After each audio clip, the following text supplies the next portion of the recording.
dead of winter, when blood turns to ice and the sky presses down with silence, some stories won't let go. They hang in the air, refusing to fade. This is one of those stories. The third chapter in the life of Gall, a man who was more than a warrior. He was a force of will, driven by an unshakable love for his people. Up to now, we've seen Gall in the thick of battle, riding beside Sitting Bull, staring down the U.S. Army, and walking that razor-thin line between resistance and survival. But this time, we go deeper. This is where Gall faces a different kind of test. Not just bullets and bayonets, but pain, patience, and purpose. He survives what should have killed him. He makes choices some call betrayal, others call strategy. And through it all, he keeps fighting. Not just for victory, but for the future of his people and the land they belong to. It's a story of grit, heartbreak, and quiet strength. The kind that doesn't always show up in textbooks, but lives on in memory and legend. This is Chronicles of the Old West. Episode 3, Gall, Lakota War Chief.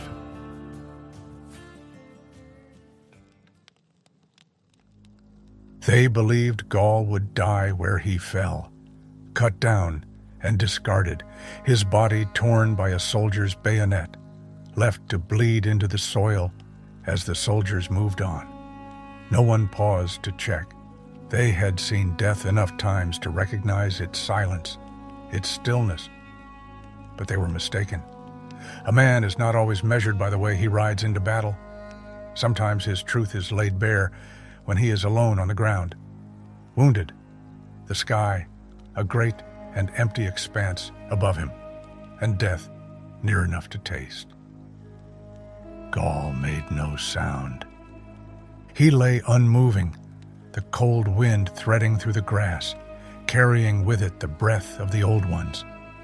Pain washed through him in surges, each wave more biting than the last, but he endured. Not with muscle or bone, but with something older, something unbreakable. There was a fire in him that did not go out, even as the snow began to settle around his limbs and the blood soaked into the frozen earth. This was the man Gall truly was. Not only the warrior whispered of in stories, but the one who defied the final stillness when it came for him with open arms. But the Lakota do not forget their own. They do not leave him to die beneath the sky, alone. Long after the boots had passed and the sound of gunfire had faded into the hills, shadows moved among the trees. They came, silent, sure, through the cold hush of winter, guided by loyalty. Their leader had fallen, but they did not believe he had fallen for good.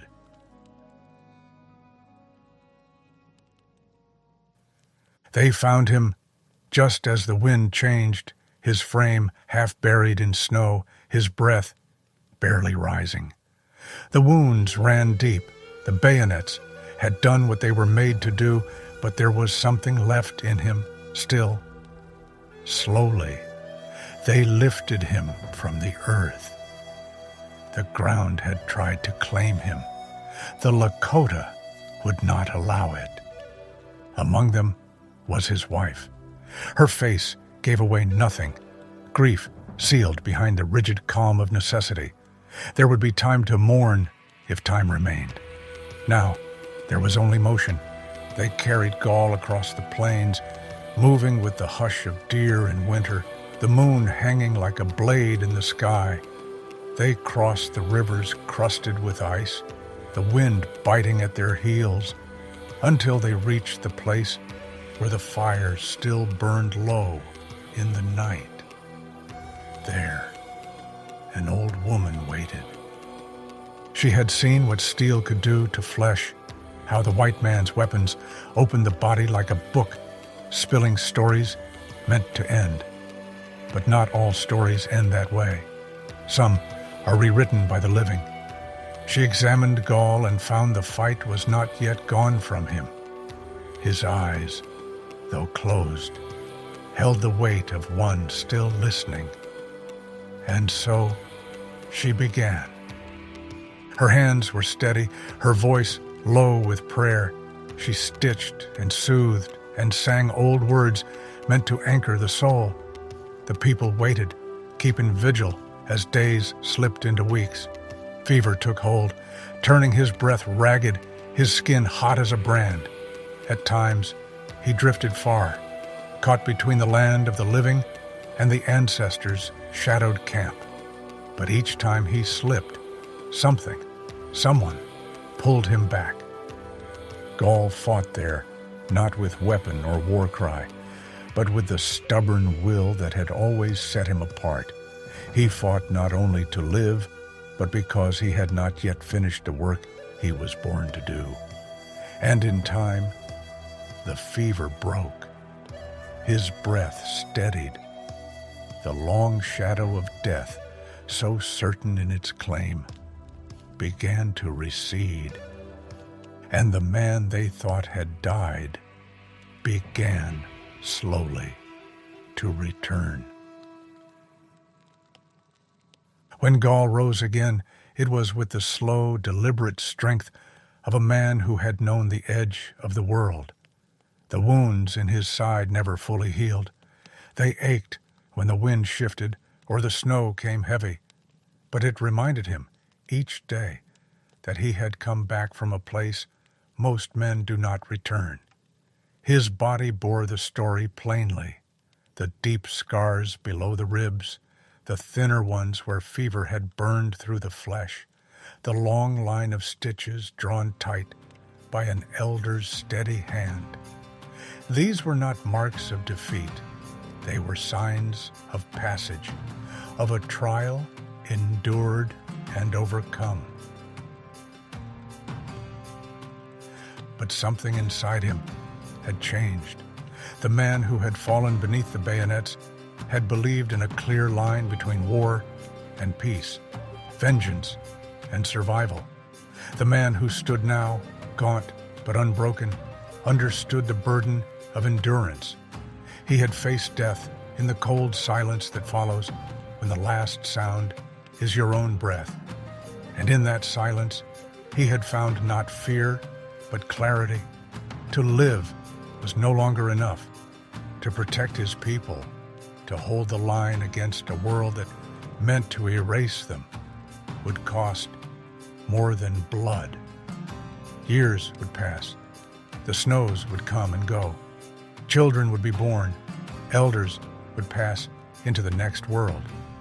But the fire in Gall's heart never faded. One winter, in the warmth of a quiet lodge, he sat before Father Desmet, the Belgian priest the Lakota called Black Robe.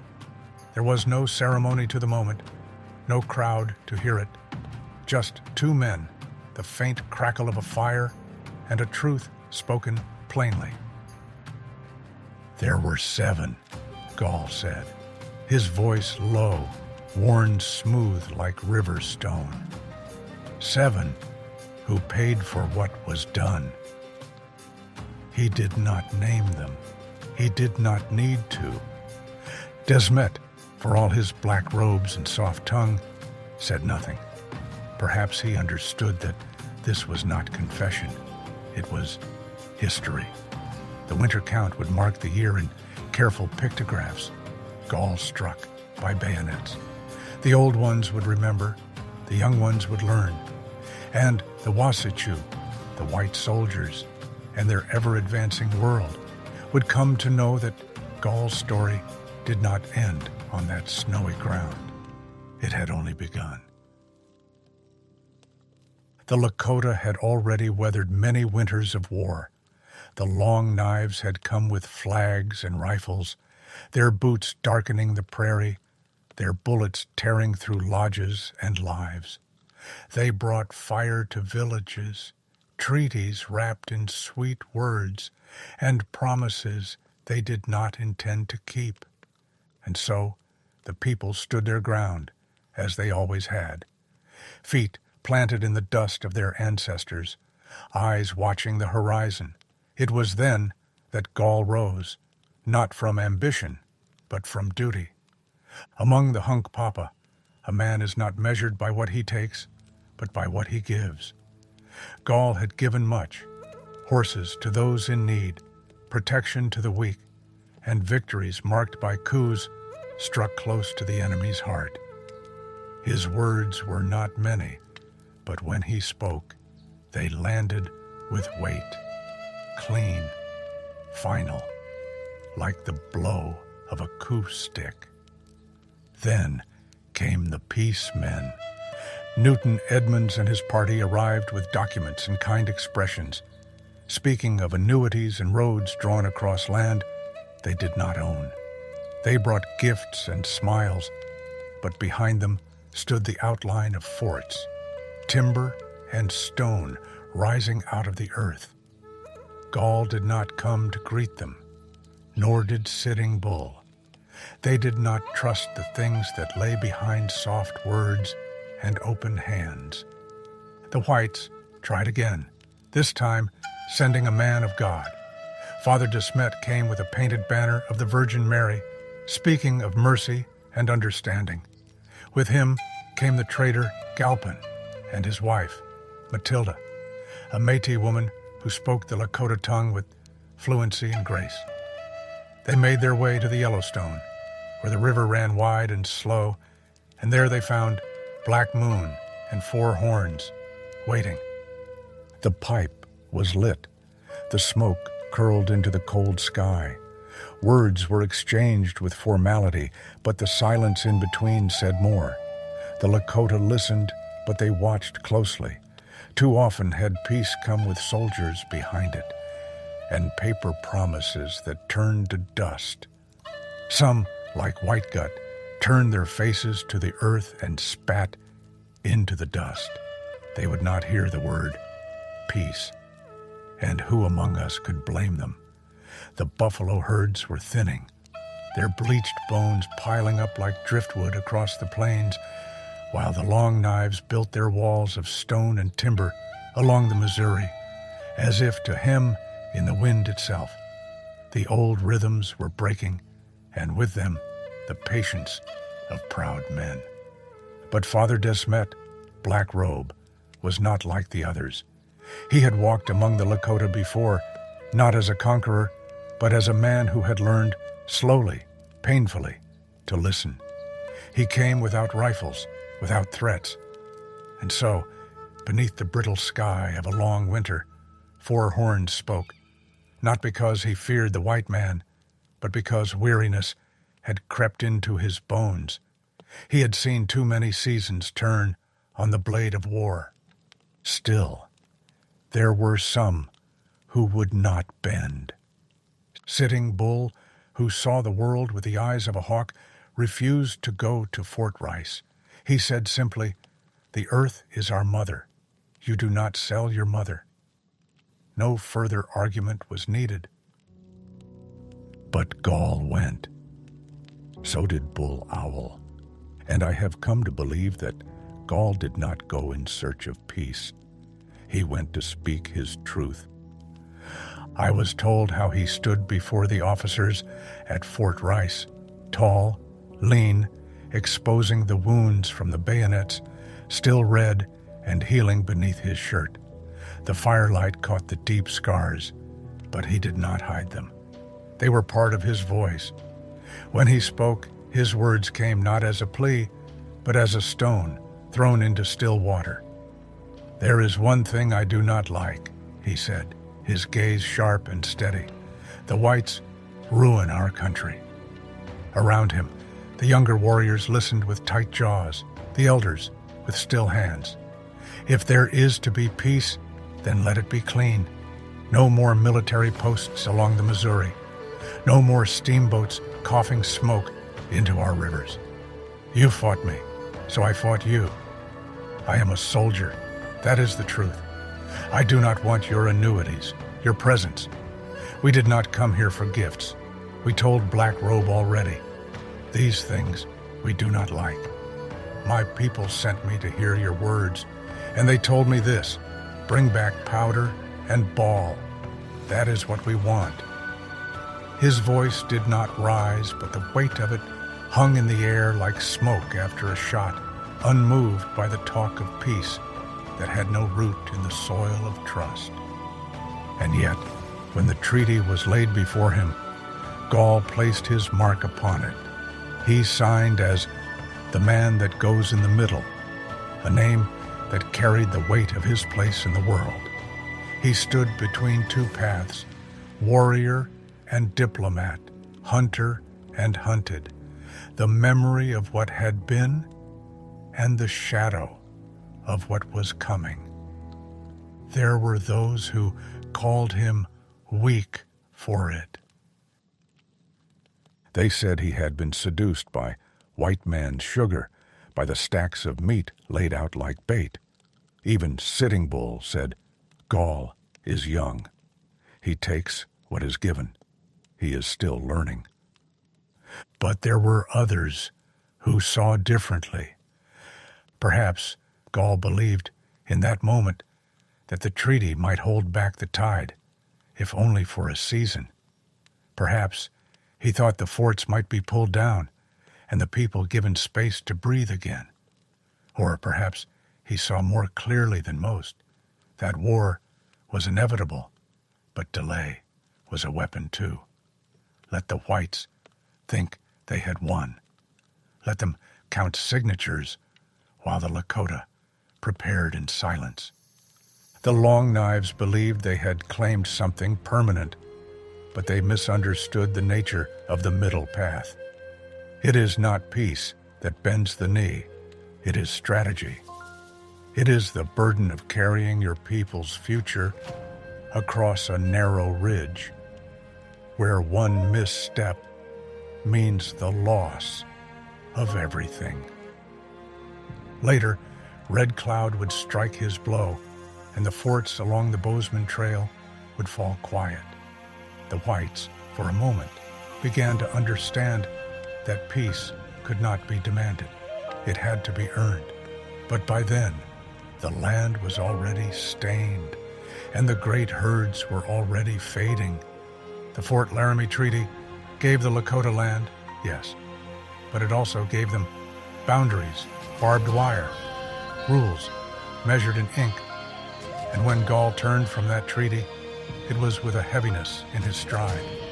He had spoken truth to power, but truth, as he would come to know, does not take root in paper soil. In the years that followed, Gall would stand beside Sitting Bull in battle and bury those he loved in sorrow. He would lead with fire in his chest and weight in his heart. And in time, he would choose a different kind of fight. A fight not for vengeance, but for the fragile thread of survival. But that is a story for later. After the Great Council at Fort Rice, the Lakota split like a river thawing in spring, its current no longer steady, but divided, swift, uncertain. The southern bands, the Oglala, the Brule, made their way toward the agencies, drawn by promises of flour in sacks and meat in wagons. They traded hunger for rations, freedom for uneasy peace. But the northern bands, the Hunkpapa, the Miniconjou, the Sans Arc, they were not made to wait with empty hands and open mouths. Taku Shni, Gall would say. That is not our way. In those years, Sitting Bull became more than a man. He became something rooted, like an old tree shaped by wind and season. Gall stood near him, not as a follower, but as a brother, though not of blood. Their kinship had been forged through battle, through loss, through fire. The scars they carried told their story better than any winter count. Then came the gathering at Rosebud Creek, the season after the treaty. The sun rose over 1,000 lodges spread across the valley floor, and what it saw was something the whites could not have imagined. Unity among the defiant. Bands that had once stood apart now circled the same fire. The pipe was passed from hand to hand. Songs were sung. The wind played with eagle feathers and stirred the grass. When the voices quieted, it was Sitting Bull the people raised, not as a war chief alone, but as the head of the Ocheti Shakoving, the 7 council fires. And beside him stood Gall, broad of chest, silent as a stone, his gaze like a hawk's, watching the edge of the world. Gall did not speak often in those councils. He listened. He weighed. But when the whites returned, laying down their metal rods, stretching strings across the earth as if to bind it, he was the first to ride out. They came with surveyors and soldiers, claiming they had a right to measure the Powder River country, the Bighorn valleys, the high ridges where the buffalo calved in spring. But those places were not just land. They were memory. They were the graves of our fathers and the trails of our dreams.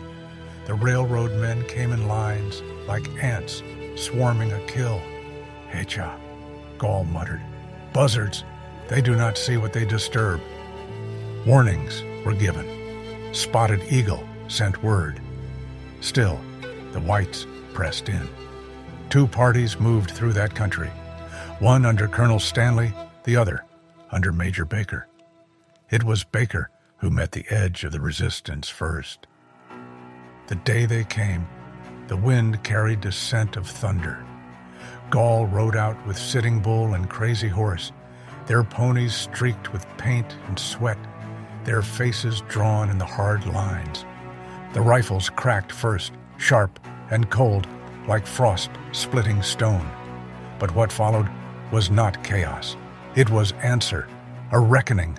The soldiers, used to chasing ghosts across the prairie, now faced warriors who did not run, who stood, who fought with the fury of rivers breaking their banks. And in their eyes, the whites saw something they had not understood. The land was not empty. It had a voice.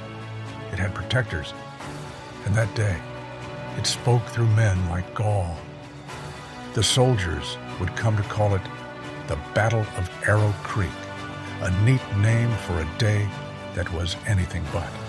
When it was over, Baker had fled, his men discarding their rifles, their saddles, their pride. They stumbled through brush and riverbed alike, not retreating but running, driven by a fear they had not expected to find. They had come to measure the land. They left having measured something else entirely. In the days that followed, Gall and a small party of warriors rode again, tracking a group of Long Knives who had strayed too far from their camp, thinking themselves safe among the open hills. They were wrong. They died with surprise in their eyes, their scalps lifted as proof that the land did not forget its defenders. Gall rode to the edge of the soldiers' camp with nothing but a long ashwood pole. No flag, no words, just the scalps of the fallen fluttering at its crown. He drove it into the earth like a stake, planted deep in the soil. The wind stirred them, and they twisted in the breeze. The soldiers watched from behind their barricades, and they shook with fear. The following year, they returned with more men, more guns. Colonel Stanley led the way, and with him rode the one the soldiers called Long Hair, Custer. 10 companies of cavalry, banners snapping in the wind, sabers at their sides, came rolling west, as if the land already belonged to them. From a ridge above the river, Gall watched them come. He wore a red blanket draped across his shoulders, the hem tugging in the breeze like a trailing flame. His eyes followed the blue-coated lines with quiet precision. Below, the river coiled across the plains like a resting serpent. The sun climbed behind him, casting long shadows across the bluffs. A wind came up from the east, thick with the smell of distant rain. Birds flew low, and the horses in the village shifted nervously, their ears flicking. Gall studied the approach, still as a stone shaped by time. The paint on his face was dark, red, and black across his cheeks, the marks of a man ready for war. He held his war club loosely, but his grip was firm. He could feel it in the ground, in the way the grass whispered something was coming. And when it came fast. The Lakota swept down from the hills like wind loosed from a high place. The grass bowed under the charge. War cries rose sharp and clear, echoing across the valley. The soldiers saw and scrambled to form their lines. Then came the sound, rifles cracking, hooves pounding, shouts tangled in smoke. Gall rode ahead as one already acquainted with death. He had seen it. He had carried it. He did not fear it. Through the haze of dust and noise, Gall's eyes found a shape from another time. Bloody Knife, the scout, the traitor, the man who had stood with the soldiers that night. Gall bled in the snow. Now he rode among them, wearing their coat, carrying their rifle. Gall felt it, something deeper than anger, not fury, but fire, clean, precise, a reckoning long withheld. He drove his horse forward, slipping between the chaos, the shouting, the thunder of guns, the arrows that fell like hailstones. All of it fell away. There was only Bloody Knife and the quiet hunger to meet him. Gall's rifle was clenched in his grip. His heart beat steady. The ground blurred beneath his horse's stride. Then came the shot. A crack of sound, sudden and sharp. Gall's horse screamed, staggered, then collapsed, throwing him hard against the earth. The air left his chest in a single breath. Dust filled his eyes. Pain found him, real, immediate. But it did not stop him. He rolled, pushed himself to his feet. His ribs burned. His arm throbbed. But his spirit held steady. Blood seeped from the tear in Gall's sleeve, dark and warm, painting his forearm red. Around him, the world had broken into smoke and thunder. The air was thick with a tang of powder and the cries of men, some in fury, others in fear. Gall's breath came steady, and his eyes burned with a fierce clarity that would not be dimmed. Where others might have faltered, he pressed forward. His voice rang out through the din, not a shout, not a cry, but something solid, like a stone dropped into a river. Warriors rallied to that sound. In that moment, those who saw him would later say, he walked differently, shoulders squared, jaw set, as though the earth itself made way for his steps. He moved like something born to hunt, like the wind that tears across the plains just before the sky splits open. His wound slowed neither his pace nor his purpose. What moved him was deeper than pain. The battle surged around him like a living thing, wild and without mercy. Horses screamed. The ground trembled beneath the hooves. Powder smoke curled upward in gray tendrils, mixing with the dust of the dry earth. Gall moved through it all like a hawk circling over chaos, eyes locked forward, always searching. And then he saw him. Through the shifting veil of smoke, where the ridge fell toward the river, Bloody Knife stood among the bluecoats. His voice rose above the clamor, shouting in the tongue of the whites. Rifle in hand, he moved with the confidence of a man who believed he belonged there. Gall's jaw tightened. The fire within him grew hotter, not a fire that gave warmth, but one that burned and hollowed everything it touched. Like a cougar stalking its prey, Gall closed the distance. The noise of the battle receded. He no longer heard the rifles, the shouting, the stampede of hooves. He felt only the rifle in his hands and the weight of old betrayal in his chest. But fate is not always ready when a man is. As Gall raised his weapon, Bloody Knife turned. Perhaps he sensed something, an old chill, a shadow at his back. He slipped behind a fallen cottonwood, vanishing into the smoke like a dream, dissolving at dawn. Gall fired. The shot split the air, but there was nothing on the other side. The bullet passed through ghost and mist. Gall stood alone, his breath heavy, his hands steady. The fire inside him did not vanish. It sank deeper, coiling like embers beneath ash. Around him, the battle raged on, yet in his heart, one truth rang clear and hard. The debt remained. The traitor still walked the earth. Some wounds do not close. Some fury does not pass with the setting sun. It settles in the marrow, waiting. Farther down the slope, the man called Longhair, Custer, was retreating. The yellow-trimmed soldiers turned back, drawing away like a tide pulled from a bloodied shore. Custer would remember that day. So would Gall. A handful of suns had passed when Longhair came riding again along the winding curves of the Yellowstone. He and his scouts moved with confidence, trailing smoke where they expected to find flesh and fury. But the village they found was already gone, its ashes still warm, the embers breathing faintly with the memory of life. The lodges were scattered, charred timbers leaning like bones.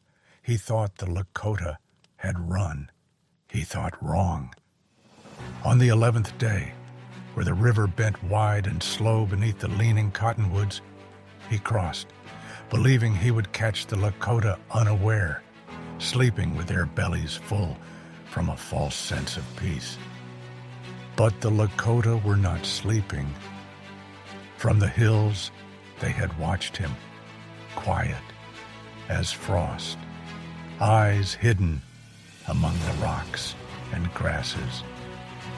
The Hunkpapa, the Miniconjou, the Oglala, the Cheyenne, they came for the land, for the ancestors, for the promise that they would not be moved like shadows under a white man's sun.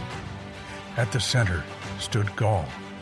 His horse stood restless beneath him, nostrils flaring in the cool dawn. His face paint, streaks of red and black, cut sharp lines across his cheeks. When the soldiers moved into the open, the river behind them and the gray sky pressing low above, a single cry rose, a hawk's scream splitting the air. And then came the charge. The ground shook. The warriors came like the floodwaters after snowmelt, wave upon wave crashing through the blue coat lines. Smoke and dust lifted like a storm from the valley floor. The white men fired and shouted, but their bullets scattered wild in the chaos. The Lakota were not ghosts. They did not vanish. They came head on, and they did not break. Gall rode at the front. His red blanket snapped behind him, a flash of fire against the pale sky. His horse moved like wind through the high grass, fast and sure, and where he passed, the resistance of the soldiers frayed and tore. He was everywhere, through smoke, through shouting, through the crush of horse and man. And yet, even in the heart of battle, Gall's eyes never stopped searching. He searched for one man, the one who had once tried to end him in the snow. Bloody Knife. But the traitor was not there. Gall rode through the broken edges of the fight, but saw only smoke, only flashes of blue and red and shadow. Bloody Knife had vanished, again slipping into silence, leaving only the bitterness of unfinished reckoning. And from the ridge, Long Hair watched. What he saw unsettled him, not just the strength of arms, but the fire behind them. He saw men who did not waver, did not yield, faces set like stone, unshaken, the kind of men no war report could capture, the kind that would return again and again, as long as the earth gave grass to the horse. So once more, he turned back. He called it a reconnaissance, a brush, a passing encounter. But the Lakota remembered it differently. After the roar of rifles and the thunder of hooves, there came a hush, a silence so wide and deep it seemed to stretch across the whole of the northern plains. It was the kind of stillness that falls just before dawn, when the stars are fading and the earth holds its breath. The iron road that had bitten its way westward into Lakota land, pushed by the ambition of the white man they called Jay Cook, suddenly stopped. His fortune fell like a tree split clean by lightning, its limbs, his banks and backers, shattered in the windstorm that followed. The railroad halted, its steel fingers frozen in the soil, unable to reach farther. And for a while, the land was quiet again. The buffalo slowly returned. You could see their dust on the horizon, rising like the breath of old songs coming back to life. The rivers ran clear beneath the morning sun. Children played without glancing over their shoulders. The elders sat in the warmth of afternoon light, telling stories that didn't end in fire or flight. In those days, the hoop of the people felt mended, briefly, imperfectly, but enough to remember what it was like before the wagons came. During that time, there are those who say they saw Gall at dusk, riding the ridgeline, his horse slow and steady beneath him. He was listening, not with his ears, but with the part of the soul that can sense the weather shifting before the clouds. He knew the Wasichu had not gone home.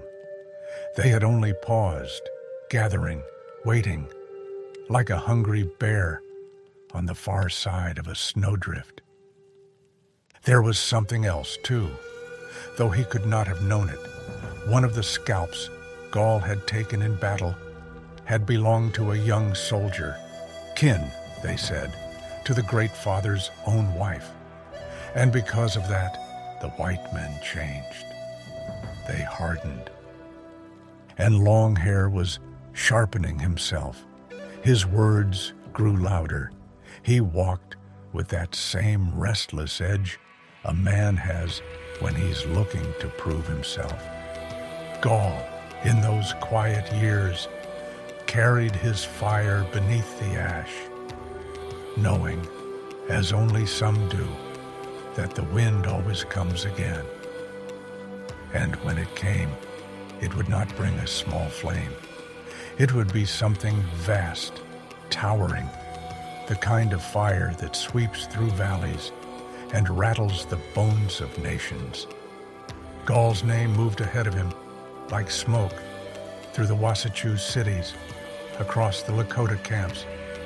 It drifted on the wind, passed from the mouths of elders to the ears of boys who weren't yet men.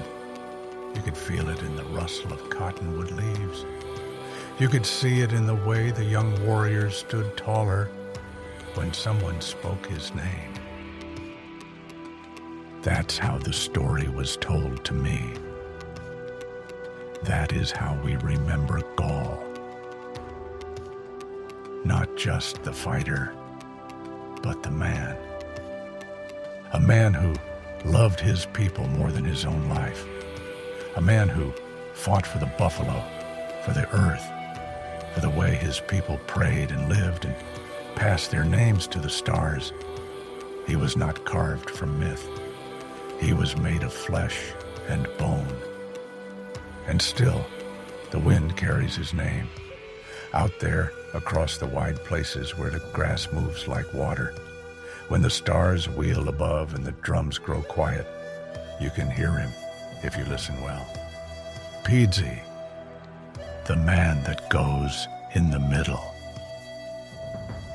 That is the story I give you now. Like a stone in your hand, carry it well.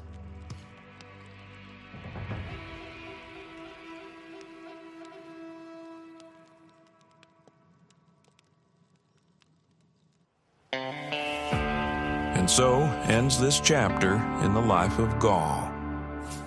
As we close this episode, we want to acknowledge that while the heart of Gall's story is drawn from real events, real places, and real people, some storytelling choices have been made to bring it to life. We've taken care to remain true to the spirit and facts of history, but we've also shaped the pacing and structure to honor the emotional depth and complexity of the journey. The core of what you've heard comes from documented accounts, tribal memory, and respected historical research. We tell these stories not just to remember the past, but to feel it. If you enjoyed the show, please take a moment to leave us a rating and review on Apple Podcasts or wherever you're listening. Your feedback helps us bring more stories to life. Thanks for listening to Chronicles of the Old West. This has been episode 3 in our series on Gall, Lakota War Chief. We hope you'll ride with us again next time as we follow Gall into the next chapter of his life and into the gathering storm that would change the West forever.